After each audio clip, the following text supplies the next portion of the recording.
FOG number 58 is Michael Hancock. Michael played 14 Origin matches for Queensland, making his debut in Game 1 of the 1989 series, scoring 2 tries. Michael played 274 NRL games, all for the Brisbane Broncos, and when he retired at the end of the 2000 season, he held the record for the most games for the club. Michael Hancock was a member of the first Broncos side to win a premiership and was the last of the foundation players to leave the club. Michael also played 13 tests for Australia and was a member of the 1992 World Cup winning side. Fittingly, Michael's final game for Brisbane came in the 2000 Grand Final win over the Sydney Roosters. Well, Michael Hancock, thanks for your time. What does it mean to you to be a FOG? Proud. I think is probably the word that comes to mind.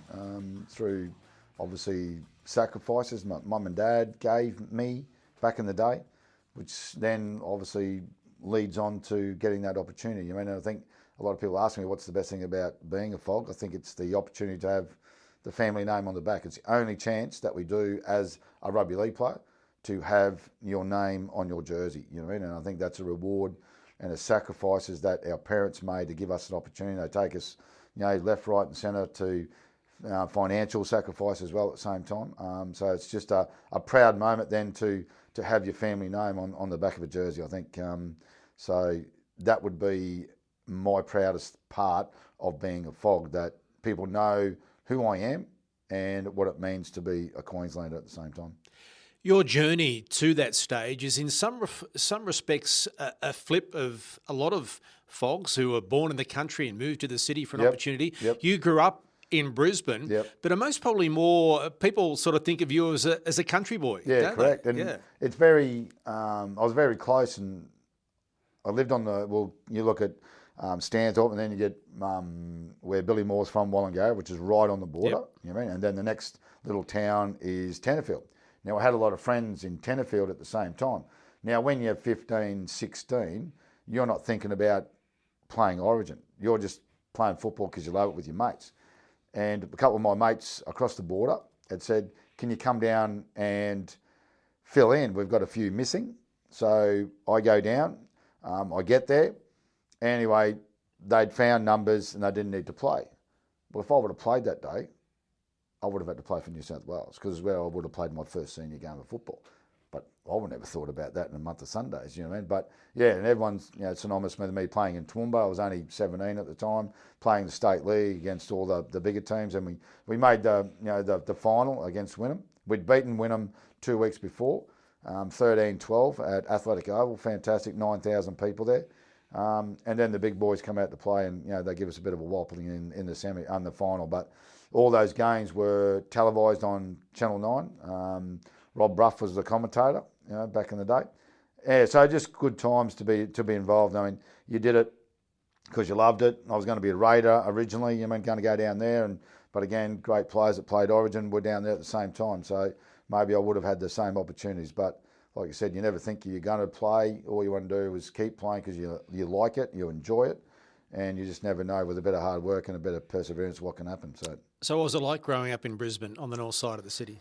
Yeah, it was great. I mean, just growing up being kids. I mean, I don't think a lot of kids actually get to be kids in this day and age. I mean, like it was like making our own entertainment, no mobile phones, get on the train, go to Toowoomba, because that's the old shopping centre. I remember when Thursday night shopping, we thought, holy, how's this? Thursday night shopping. It was a big thing for us back then. And then also you get on your push bike and I'd ride 10 Ks to my mate's place. You know what I mean? A little bit different now when we don't have those opportunities, but those memories and made our own fun. It was just good times to be, I think, a teenager growing up, and enjoying life. Well, what led you away from Brisbane towards Toowoomba and Stanthorpe? My grandfather was a milkman back in the 30s in Stanthorpe. He won a grand final. They were called the Gold Tops back in 1938. And so he had ties to that community, that region. And my uncles bought 700 acres back in the late 60s.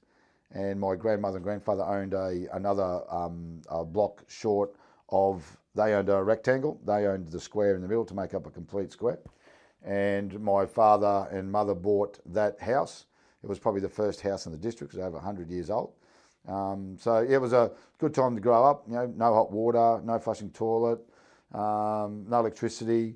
So yeah, I mean, very humbling, and never take anything for granted. Like now you look at my son has grown up through that period as well, and social media is not a big thing in his life because he's had all this great country upbringing. So there's other things in his life just from apart from that. It was really good to be part of it. I remember breaking down, going to training, and I had to. There was no mobiles. There's no telephone box around the corner, so you got to walk to see where there's a light.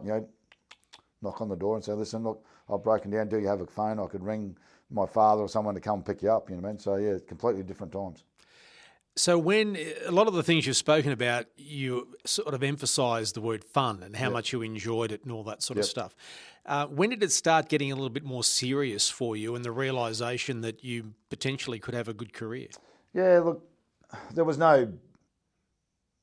obviously no Broncos, and in 1987, then there was talk of it happening, and I was playing. I'd made a 17s, a 19s, and a 21s Queensland team. Then I made the Queensland Country team. Now that Queensland Country team was back in the day a lead-up game. So you'd play. They had the Queensland residents versus the New South Wales residents, and that's how they picked their Queensland team. And now the Brisbane versus the Queensland Country team was also a part of that. Now no one ever got picked from that team, but you played in it, so that was obviously a stepping stone to thinking, well, I'm only one step below these guys. Making all those rep teams, I said, well, there could be an opportunity. There was no football managers, there was no recruitment officers at a lot of the clubs. It was usually done by the coach, who are usually some people say the best or the worst recruiters in the game. And I've said, being on TV, it was just a natural progression. And Wayne rang me, being at the Raiders, and said, "Would you like to come?" I said, "Yeah, shit, yeah, I would." And then I hadn't signed a contract. He said, "I'll let you finish the season, and then we'll sort something after I was done." But in the meantime, he had signed at Brisbane.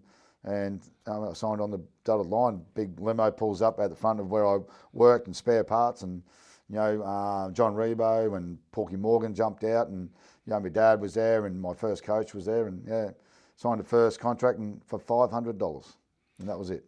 And what were the expectations? Because the Broncos were coming into the competition. You had no real idea, I suppose, as what it was going to be like. What were your expectations when you signed that contract? I didn't really have any expectations. being a 17-year-old, and I wasn't, and they'd already signed the greats of Wally and Gino and Greg Dowling, Greg Kinescu. I think then people like Joey Kilroy and Brett Tengdale. All these guys had played serious football in Brisbane. So you think, oh, well, I'm just going to come here, I'm going to make up the numbers, I'm going to learn, I'm going to try to become better. I couldn't lift my own weight once. I was 80 kilos when I first came to the club. But after then experiencing that environment and then getting an opportunity at 18, I thought, wow, this could be something where we're going. But again, it's a quick. I remember our first 6 games, and we'd won our first 6 games at the Broncos, and then we lost our 7th game against the Sharks at Shark Park, and we got towed up pretty bad. And Wayne goes, right, I need you to go back and play reserve grade. And I thought, okay, it was good while it lasted, And I thought, well, I'm not done here. Like I said, it's just now I've got to go back and I've got to work a little bit harder. I probably need to become a little bit more powerful. I've got to become a little bit more stronger. How am I going to do that? So go and invite and talk to the right people, and work a little bit harder. Got to, when everyone's gone, you've got to stay and maybe do a little bit different. So it changes your mindset. I was very determined, but I didn't know how to go about it. I had a plan in place. In 1987, when the Manly beat the Raiders in the grand final, the double spread. Colour photo from the team, the winning team, put it on my fridge, cut a hole out and go, that's what I want to do. That's who I want to be. But how am I going to do it? How am I going to achieve it? I needed some education on how I was going to plan to do that. And I learnt that being in a professional organisation as the Broncos. And so as I as I grew and as I got older, with a lot more people involved in my life, it helped me immensely. Kelvin Giles was one of those people, and it got better. And then, lo and behold, at 19, I played for Queensland and I played for my country. So it was a telling moment. I was very proud to do all that, because that's what I set out to do. And then I just had to, again, keep working at it, and got to go up the ups and the lows and the ups and the downs.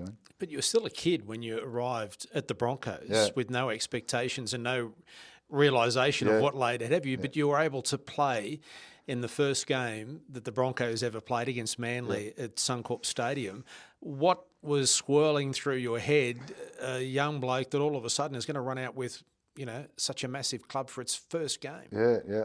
I didn't know, and I was probably right place at the right time. If you're in the systems now, we have a lot of development squads, academies, and so it's a process and how you go through it. Everyone does that a lot. There's only probably the real elite get go straight from school, and they can't play until they're 18 anyway. You know what I mean? So, I didn't know what to expect, and I was very obviously optimistic about what I was going to do, and we weren't a big, like Wayne's never been big on skills. It was just probably all natural at that time. You know what I mean? I thought I had enough speed to be able to handle that. I wasn't very strong, but again, fear is a wonderful thing, and it makes you run faster, makes you do wonderful things, But I was very, I didn't have any, I'm going to come out and I'm going to do this, I'm going to do that. I just let it fold down in front of me, and I could only do what I could do, but I knew being in that environment with Wally and Gino, I had to go out and earn their respect. And we're talking guys that played in the 70s, the 80s. And back in those days, it was very forwards versus backs. So when it comes to after the game, the forwards would always vote for a forward and the backs would always vote for a back. And I'm going, well, that doesn't seem right to me. Because if someone gets man of the match, they deserve it. So sitting on this side, and they always said, the outside backs always made them look good. I'm saying, I do that, and they will do all the hard work, and they deserve everything. I said, well, how can I, on this side of the bench, make them respect me and be part of that group?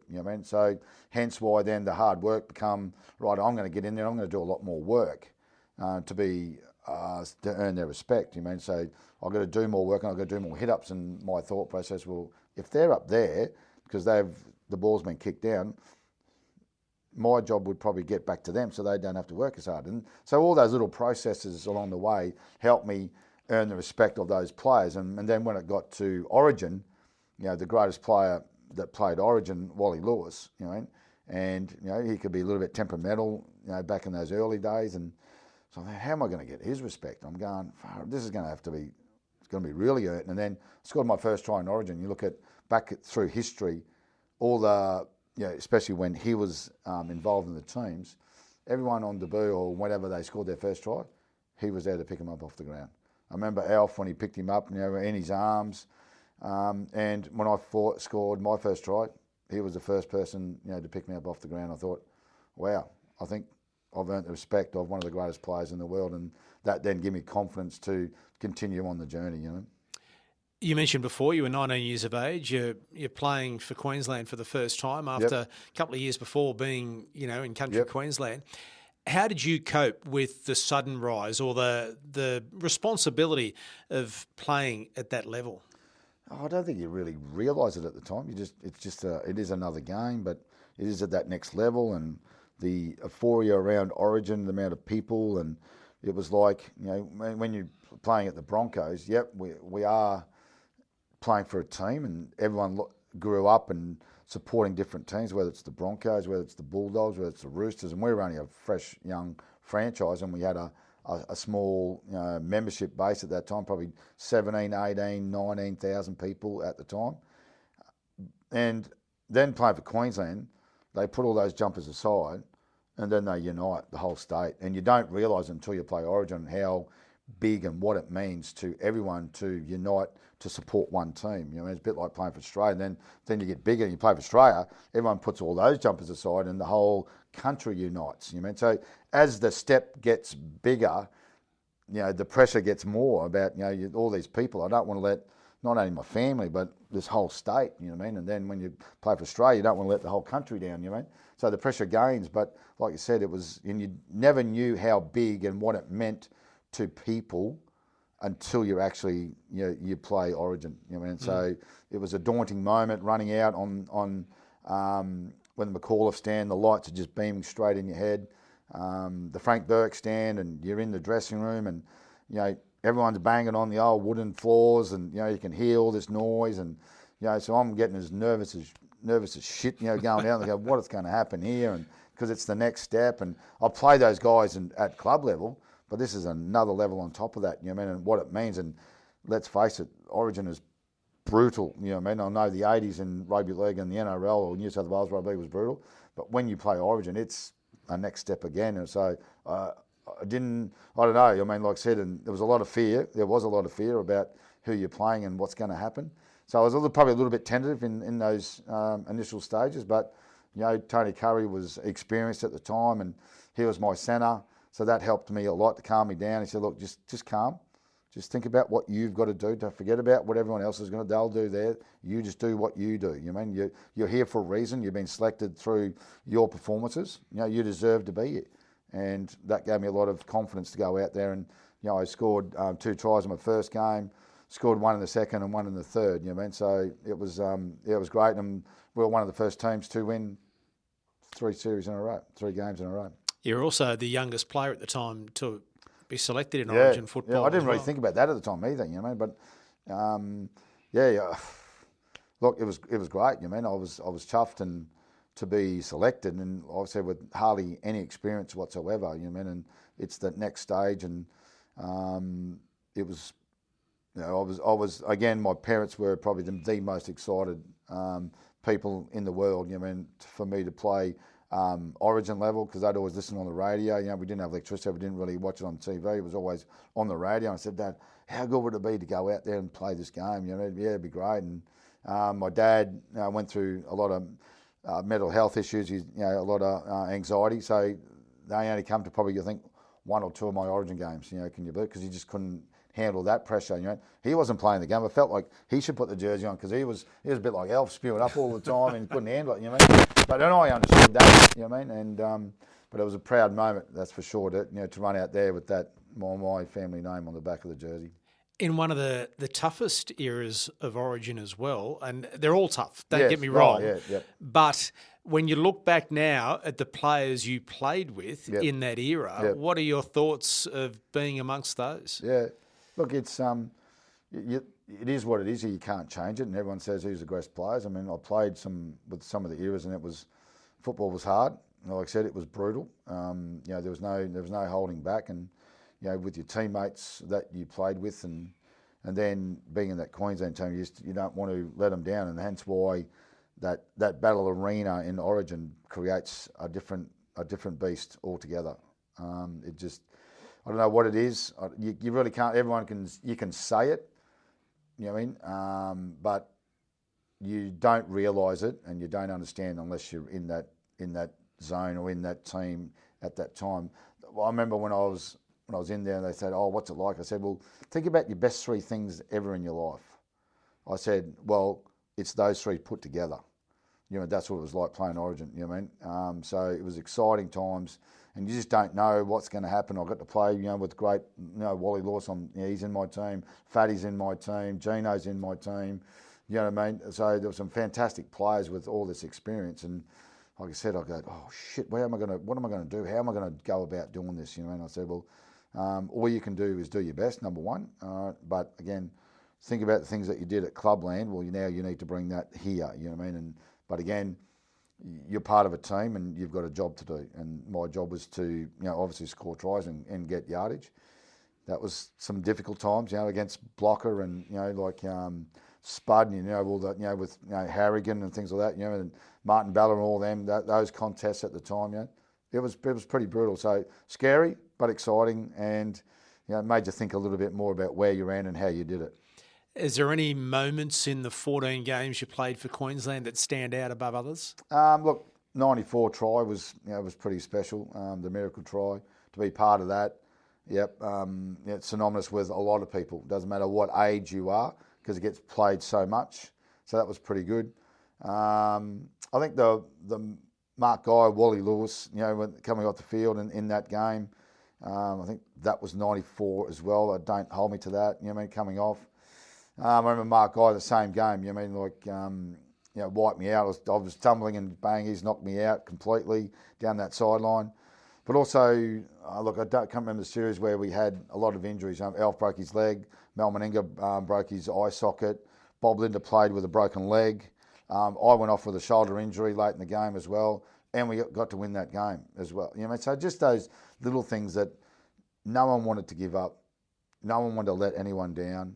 So it was just great environment to be a part of. And you can probably ask everyone that's played Origin, it's just a special, special time in your rugby league career if you get that chance to put on the maroon jersey. And it'd be the same with the Blues as well, don't get me wrong, because we need both to be successful, And it's part of your life now, Origin, but you also managed to win a couple of premierships with the Broncos. You mentioned before your Test career. As you look back, as you reflect on the career, young bloke coming from the north side of Brisbane to Stanthorpe through to Toowoomba, etc., you must at times think, wow, that's some hell of a journey. Yeah, I think it's a learning journey as well at the same time. When we played a little club and then we moved, we went to North for a couple of years, and then I had a broken hand, broken collarbone in the same year, and Dad said, right, you're not playing anymore. And we'd sold everything up and we're living with their grandmother out at Deception Bay, and I wanted my fix. I was going on 14, and I said, I wanted to play, and Dad said I couldn't. He wanted to let my body grow, and so I used to go up there and sign on a different name and play the game because you loved it. And then of course, someone knew who I was, and that was the end of that. I had to actually sign up, so I played a year there. And it's funny, I think I won my first ever grand final when I was 7, and I never won another one until I won with the Brisbane Broncos. So there was a lot of gap in between, and I played a lot of teams that struggled, which probably kept me grounded a lot, because we just didn't win every game that I ever played in. Played in a lot of different positions growing up to fill the void from other people. It was just good times. I remember playing in Stanthorpe, and we had a couple of us that, I played with Tony Herman that played for the Knights. First grade, I had another guy played reserve grade at the Knights, and we're still best mates to this day. And then we had some okay players, and then we just had some guys that made up the numbers, which you always do when you're in the country. And I thought all we wanted to do was do our best for those guys to experience something very special. And that was part of our team, but we wanted to help to take them too. But we just never, we made a major semi, but we got beaten. But we said that those times are very memorable. They're all still, great mates of mine. We still always reminisce about those times and what it meant. And those times then makes you enjoy the greater moments as you go on. It keeps you grounded, keeps you humble. When you go back to when the limo turned up for you to sign the first contract with the Broncos as a teenager, and then fast forward through 274 games, premierships, the first of the originals, the last of the originals to finish at the club, and you're still involved at the club. What does that mean to you? Look, I love my job. My dad always drilled to me, if you can find a job that you love, that's half your battle. And I've had that all the way through. Playing football, enjoy it. It's got to be enjoyment. It's got to be a fun element to it, or else it gets very boring very, very quickly. I have a lot of respect for everyone that plays the game and everything that we did. Like I said, he always said I was a hard worker, and it would be that. But I don't remember being that. He said you made a lot of sacrifices. I don't remember that. I do now, little things that I do and how you do it. But now the experiences that I have, to help other people, and I now know the stats and how hard it is to become an NRL player. So my job is now to not to tell them, yep, they're going to be a rugby league player, but to be the best person you can be, be that best version of yourself every day. Now you see some humbling people like Cameron Smith, for instance, played the most games in the NRL. I don't know. I probably won't see it in my lifetime. It might get beaten. I don't know. Played the most Origin games. Played the most Test matches. Now, he's still working to this day. He's working on Channel 9 and he's doing something he loves.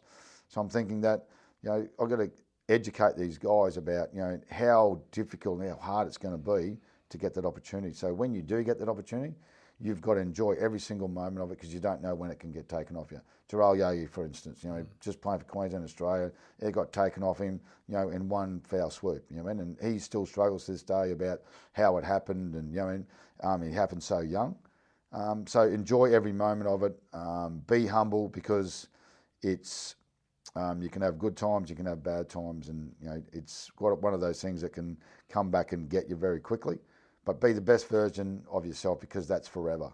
Where sport, rugby league is for a short period of time in our life, but the person that we are and who you'll get remembered by is the person that you are, and that's why I want to get remembered by. It's not, the football was great and was fantastic, and I played some great teams. I have no regrets out of everything that I've done in my football life, but I want to be remembered by being, hey, Mick Hancock was a good person, because that's what lasts forever. And I've got some great mates in the game, and like some really tough guys, like Blocker. You look at those synonymous guys in rugby league. I earned his respect, and every time I see him, he gives me a big bear cuddle. I'm thinking, how good is that?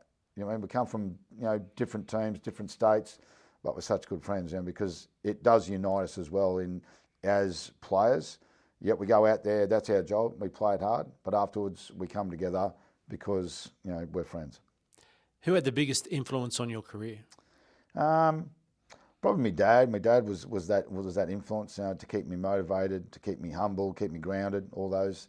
But I had my first coach. His name was Graham Barry, and I went down the first time. And look, I wasn't a big football watcher, so it wasn't, oh, Mum, I want to go and play rugby league. They just said, we want you to play some team sport, and rugby league, they chose it. And I went down, and I'd come home bawling my eyes out, and they'd talk to him, and they said, look, I think he's got something, just keep bringing him back. And and we've been friends. And I remember when he'd finished coaching, anyway, he ended up in Stanthorpe as well at the same time, can you believe it? But when I come back he was still living in Brisbane. When I went to Stanthorpe, he was still in Brisbane. So when I come back, I had nowhere to go, and I didn't know where I was going. And he helped support me. He took me to training and brought me back until I knew where I was going and where to go. And I stayed at their place for a little bit. He's just passed away just recently. So those people that have that influence on your life, you've got those memories forever. And then Wayne was that next person, and that's why Wayne's been such a great coach for a long period of time. It's not the footballing. It's because he cares about each and every person under his care. Now, whether you play first grade, reserve grade, or A grade like we had back in those days, he cared about everyone off the field. And I think that's why a lot of people, would do a lot of things and make a lot of sacrifices to be involved in this team. Well, Mick Hancock, congratulations on a wonderful career, and thanks very much for your time. Thank you, Mark. Pleasure. Thanks for watching this episode of the FOG's Queenslander podcast. If there's a FOG you want to hear from, leave a comment to let us know. And don't forget to like and subscribe so you don't miss any of our videos.